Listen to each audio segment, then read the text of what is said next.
resumão da Copa do Brasil, na verdade já com informações da próxima fase. Eu sou Gabriel Amaral, sou jornalista por formação, sou tricolor de coração. O Fluminense se classificou para as oitavas de final da Copa do Brasil e, bem, esse vídeo aqui compreende foi uma palavra muito ruim que eu não consegui completar. Esse vídeo aqui pretende analisar os confrontos que aconteceram na terceira fase e já projetar a quarta fase, que são as oitavas de final. Não esquece do like aqui embaixo, porque eu fico pensando, cara, eu falo a mesma coisa sempre e tal, a galera nem dá ideia mais não. Mas dá, cara. Eu falo pra vocês darem um like e dá. Então, dá o like aí embaixo, que aí vocês lembram de dar o like. Vamos lá, tá? Jogo a jogo, tentando passar bem rápido, até pra poder dar as informações também da próxima fase. Botafogo de São Paulo e Santos. Tem um detalhe sobre essa fase da Copa do Brasil, que ela era dividida em potes, né? Os times que estão... Não tem definição assim, não. Os times que tinham menor ranking enfrentavam os times que tinham maior ranking. E, bem, todos, exceto um, se classificaram em todos os confrontos dos times que tinham o maior ranking. A única exceção foi justamente no confronto do ranking 32 contra o ranking 29, alguma coisa assim, ranking 26 do Sport contra o ranking do Coritiba, que era o ranking 23, ou seja, era o confronto mais igual, né? Confronto muito próximo um do outro, em que passou o Sport. Ou seja, meu amigo, são 15 times da Série A, um time da Série B, que era tão forte quanto o time da Série A, e aí 16 times numa Copa do Brasil sem zebras. Enfim, interessante essa Copa do Brasil. Mas vamos lá, o Santos passou com facilidade, o odairzismo funcionando lá no Santos. Não foi com facilidade, não foi com brilhantismo nem nada, mas o Santos ganhou o Botafogo fora e dentro de casa e se classificou fazendo mais ou menos o que fez no Fluminense o Odair Hellmann, né? Irritação e pontos. Mas na Copa do Brasil ele se classificou até as oitavas. Não, na verdade na Copa do Brasil ele foi eliminado nessa fase, mas ele pegou o Atlético Goianiense, né? Que era mais difícil do que o Botafogo de São Paulo, né? América Mineiro classificou com um sonoro 7-1 no agregado. Teve dificuldades no primeiro jogo contra o Nova Iguaçu no Rio, mas porque poupou boa parte do time também. O Nova Iguaçu não jogou no Laranjão, né? Jogou no Raulino de Oliveira em Volta Redonda e na volta passeou em cima da equipe do Rio de Janeiro, 7-1 no agregado. É uma diferença, o América é um bom time, né? Lembrando que vai ter sorteio, já vou falar as informações de sorteio. Aqui, como eu falei, Sport e Coritiba, um 3-3, onde o Sport foi melhor, assim, mereceu vencer lá no Couto Pereira. O Aleph Manga destruiu nesse jogo 3-3 aqui. E na volta na Ilha do Retiro, o Sport, que apesar de estar na Série B, tem feito um ano interessante, foi campeão pernambucano com facilidade até, não pegou clássico, né, final, pegou retrô, tá na final da Copa do Nordeste, perdeu a ida, fora de casa por 2-1, vai jogar, acho que essa semana agora, a volta, enfim. É um time da Série B que tá muito bem, mas continua sendo da Série B. Aí aqui começa aquela maluquice que é toda hora, parece que a galera jogou a moeda. Teve alguns confrontos que a galera jogou a moeda e falou, cara ou coroa, time grande ou... vamos botar pote A ou pote B, né, pra não ficar esse negócio de time pequeno, time grande. Pote A ou pote B, toda hora a moeda caía no pote A. O Cruzeiro perdeu a ida fora pro Náutico, tava ganhando por 1-0 só em casa, um jogo com o Náutico perdendo gol cara a cara, Cruzeiro perdendo gol cara a cara e tal, e tava indo pros pênaltis. O Cruzeiro acha um gol aos 40 evral do segundo tempo, Richard, aquele ex-flu, e se classifica. Primeira vez que jogaram a moeda e deu pote A. No seguinte, a mesma coisa, o Atlético Mineiro... Esse canal aqui vai ficar conhecido como o canal que já avisava, na verdade esse é o canal 20, mas esse aqui também, já avisava do Atlético Mineiro. O Atlético Mineiro foi a Pelotas com uma vantagem de 1 gol de diferença, perdia por 1-0 até os 40 evral do segundo tempo, também tava indo pros pênaltis, aí jogaram a moeda... Gol do Atlético, 1-1, conseguiu empate no último minuto e se classificou os dois de Minas dessa maneira. O Bahia ganhou o Volta Redonda, que não é aquele Volta Redonda, né? Importante destacar isso. Volta Redonda perdeu mais de meio time. Quer ver?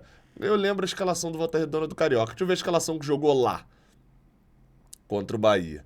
Vinícius Dias, o goleiro, era ele mesmo. Wellington Silva, o lateral direito. Acho que, vocês não estão vendo, né? Deixa eu jogar pra cá pra vocês conseguirem ver. Gabriel Bahia e Marco Gabriel, já saíram os dois zagueiros. Marcos Pedro é novidade também, é o lateral esquerdo do Fluminense, que tá emprestado, né? O moleque que tá emprestado. Por que eu tô fazendo assim, né? Eu posso ver aqui. Marcos Pedro, ou seja, também já, enfim, entrando outro lateral esquerdo. Isso em relação ao time do Carioca. Bruno Ibarra e Dudu era isso mesmo. Caio Vitor também, porque eles perderam o Luciano Naninho. Luizinho virou titular, era banco. No ataque, ó, o Berguinho virou titular também. Já perderam Pedrinho também, se eu não me engano, pro Ceará. Matheus Alessandro entrando. Samuel Granada, o centroavante, que jogou também emprestado pelo Fluminense, no lugar do Lele. Então você vê assim, o time completamente diferente daquele time do Fluminense, que enfrentou o Fluminense, enfim, que foi destaque no Campeonato Carioca. Foi eliminado, tomou um 4-0 na Fonte Nova. O Bahia não teve muito esforço para poder eliminar um já fraco Volta Redonda. Bem, o Botafogo a mesma coisa, pegou o Ipiranga, ganhou por 2-0 fora de casa e passou muito fácil. O Ipiranga tinha como maior triunfo talvez a viagem longa lá para Erechim, no Colosso da Lagoa. Não deu certo, no jogo de volta também o Botafogo passou com tranquilidade. Tranquilidade essa que o Grêmio não teve, cara. O Grêmio meteu 2-0 no Frasqueirão, confronto resolvido. Apito final, cheguei a falar num vídeo nessa quinta-feira de que se tinha um time que poderia correr um risco ali, alguma coisa, não era o Grêmio, né? E foi, meu amigo. O Grêmio, quem olha o resultado aqui vai falar, 2-0 fora, empatou 1-1, jogo tranquilo. Não. Aos 40 evral do segundo tempo, o ABC tava pressionando, o ABC que tem o Alas também, tá? Volante, que tá emprestado por lá. Pressionando, e aí fizeram o quê? Jogaram a moeda, pote A. Gol do Grêmio no chute fora da área, já com quase 50 do segundo tempo, e o Grêmio passou no que Renato Gaúcho definiu como a pior atuação do Grêmio sob o comando dele. Mais uma vez. Aqui foi outra também, mas essa aqui não jogaram a moeda, não. O Maringá meteu 2-0 em cima do Flamengo, com um time muito parecido com o que terminou o Campeonato Paranaense. Nesse meio tempo, o Maringá desmontou, perderam 3, 4 jogadores pro Coritiba, enfim, deu uma desmontada, mas obviamente não era só isso, né? O Flamengo também teve mudança, o Flamengo era muito melhor que o Maringá. No Maracanã, teve próximo de tomar a classificação, que abriu 3-0, o Paraná, o Maringá chegou a diminuir, levando para os pênaltis de novo, enfim. No final das contas, um 8-2, uma goleada histórica até, né?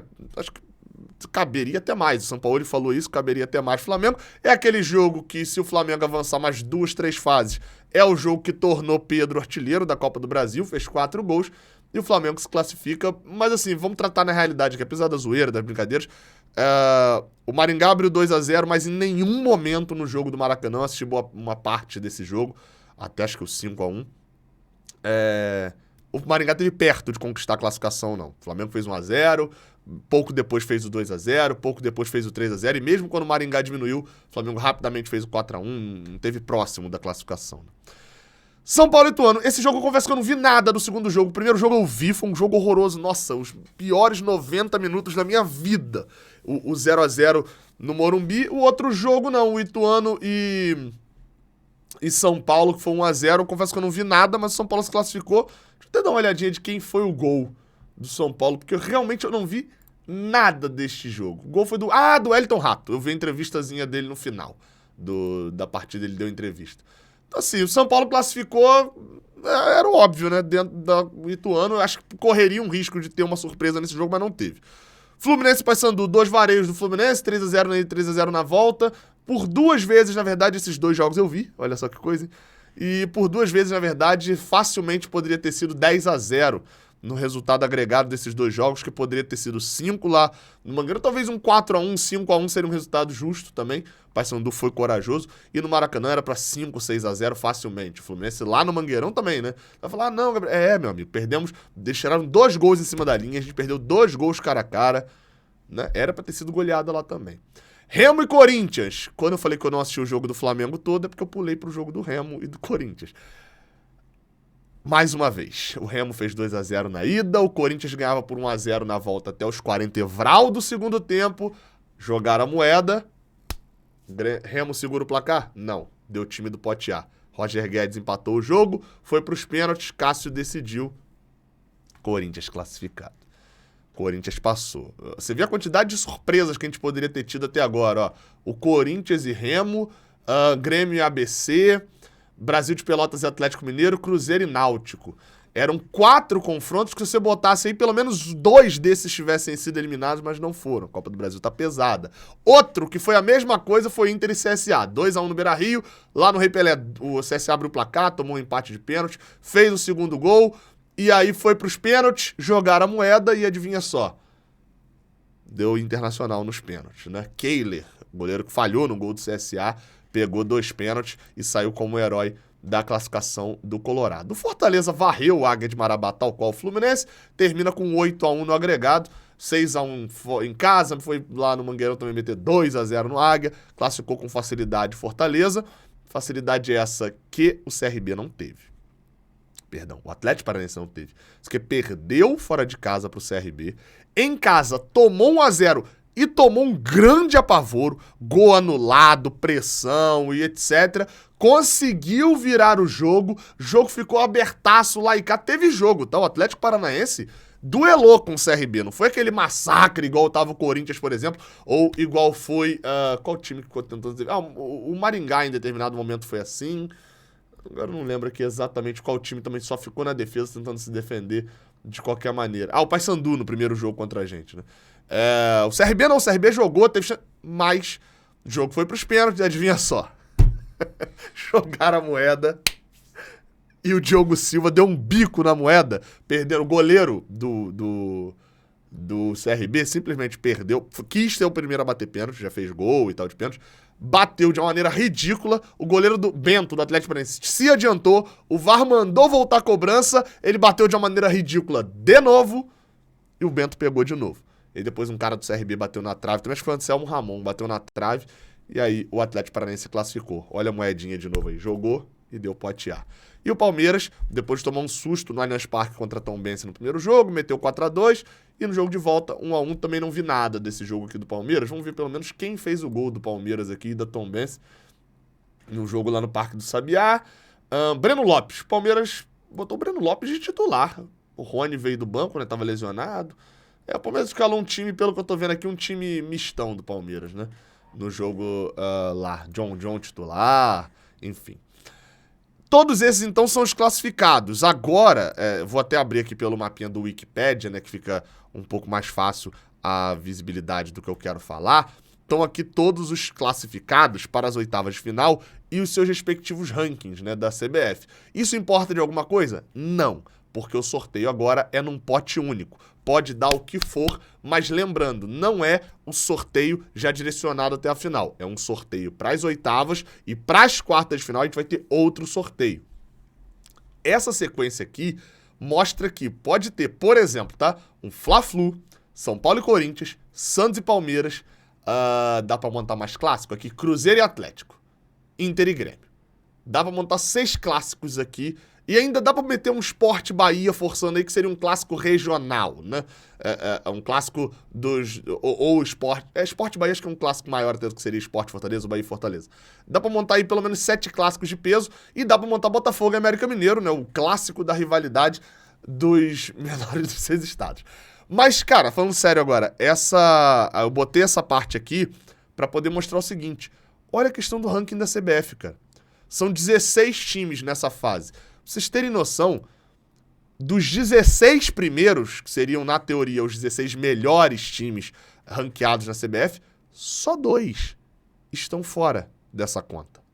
Ou seja, apenas 2 times que, entre os 16 melhores, né, entre aspas aqui, porque é um ranking que conta também a temporada passada, enfim, um ranking mais histórico, do Brasil hoje não estão. Seria o Atlético Goianiense, que é o 13º, acho que o Ceará é 14º, que já foram eliminados, e aí acaba entrando o Cruzeiro 18º e o Sport 26º. Então, assim, é quase que a nata, hoje aqui na Copa do Brasil, para as oitavas de final. Informações, sorteio, na próxima terça-feira, dia de Fluminense e River Plate, 1h da tarde, vai ser o sorteio, vai ter transmissão aqui do Raiz Tricolor, eu vou ver se o fio... vai estar disponível também pra gente fazer junto. Não sei se o Lessa vai pra CBF, porque como eu falei, tem Fluminense e River à noite no campeonato da Copa Libertadores, né? Então não sei como é que vai ser, mas vamos tentar fazer aquele sorteio maneiro, aquela live maneira igual a gente fez na primeira partida, na primeiro sorteio, aliás, da Copa do Brasil. Vamos ver se a gente consegue fazer legal igual fez da outra vez. Cara, e aí vem aquela história, né? Sorteio aberto, 1h da tarde na próxima terça-feira. Quem você prefere pegar, Gabriel? Ainda vou ter que analisar muito, porque os jogos vão acontecer ali mais ou menos, né? Sempre pode ser na terça, na quarta e tal. No dia 17 de maio, ou seja, a gente tá falando de jogo para daqui a 3 semanas. O jogo de ida acontece no dia 17 de maio. Após a 6ª rodada do Fluminense. Se eu não tô enganado, é após o Fluminense jogar fora com o Corinthians. Não, é antes do Fluminense jogar. Pera aí, vou conferir exatamente aqui. Pronto, achei aqui. A ida é entre o jogo do Cuiabá, no Maracanã, pelo Brasileirão, e o jogo do Botafogo, também pelo Brasileirão, do Fluminense no Engenhão. A ida é aí, entre Cuiabá e Botafogo. E a volta é entre o jogo do Corinthians, lá em São Paulo, e do Red Bull Bragantino, no Maracanã. Então, é no dia 31 de maio, né? Na teoria, os jogos de ida e volta. Ou seja, são jogos pra daqui, o jogo de volta é daqui a um mês. Então, assim, quando eu falar de preferência, etc., vai ser baseado no agora. Por exemplo, o Corinthians está em crise total. O Corinthians daqui a um mês vai estar em crise total? Não sei. Então, eu prefiro escolher equipes que vão se contentar com a ida às oitavas de final. Leia-se, principalmente Sport, no momento. Gabriel, mas só porque tá na Série B? Sim, o Sport tá jogando bem, como eu dei destaques positivos aqui do Sport até agora, mas é um time que, tal qual o Cruzeiro no ano passado, nessa fase, se foi eliminado pelo Fluminense, como o Cruzeiro foi, tomando 5-1 no agregado, vai virar e falar bem assim, fomos até onde dava, o Fluminense era melhor, vamos focar na Série B, porque o nosso objetivo é subir. E não vai... E por que eu penso nisso? Porque isso faz diferença num jogo de mata-mata. Hoje, pra mim, se eu fosse botar aí alguns que me interessam, o Sport me interessa, o Bahia me interessa também pelo momento e o treinador que acredito eu que ou vai dar muito certo o Renato Paiva contra o Diniz ou vai dar muito errado, e eu espero que pela qualidade do elenco do Bahia, eu acho que pode dar muito certo pro Fluminense, obviamente. E também eu não levo muita fé hoje em Grêmio, em Atlético Mineiro e em Corinthians. Mas eu colocaria antes desses 3, por exemplo, o Cruzeiro como uma opção melhor pra gente enfrentar. Bahia, Cruzeiro e Sport seriam opções interessantes. Gabriel, Botafogo não? Botafogo tem, cara, querendo ou não, tem componente clássico, componente de jogar no Rio de Janeiro e tal. Acho que, querendo ou não sei se seria o ideal. O Luiz Castro fez jogo com o Diniz no Campeonato Carioca. Acho que fez jogo com o Diniz também no ano passado no Brasileirão. É a mesma questão que eu tenho com o América Mineiro. Por mais que a gente vá ser mandante nos 2 jogos com o América, o Wagner Mancini sabe jogar contra o Diniz. A gente tem o Fortaleza que tá voando, e tem o Vojvoda que sabe jogar. Então, eu tenho essas restrições. Hoje, Santos, Cruzeiro, Bahia e Sport são os 4 times que eu acho que se aproximam mais de uma classificação um pouco mais tranquila do Fluminense. Pode ser que sim, pode ser que não. Eu torço pra pegar esses times? Não, torço pro Fluminense ser campeão. Tô cagando e andando, quero que o Fluminense bote a 2ª taça da Copa do Brasil. A bicicleta do Fred tá ocupando o espaço que vai entrar a 2ª taça da Copa do Brasil em 2023. É isso, resumão da Copa do Brasil. Espero que você tenha gostado. A artilharia da Copa do Brasil, que neste momento conta com o senhor Aleph, que não conhece o Aleph? É da família Manga. Tem 5 gols, Coritiba já tá eliminado. Dentre os que não estão eliminados, o que tá mais acima ali, acho que é Pedro, do Flamengo, que tinha 0 gol e em um jogo foi a 4. Mas dá pra buscar ainda com o Germancano, dá pra buscar com alguém ainda. Tamo junto, até a próxima. Valeu!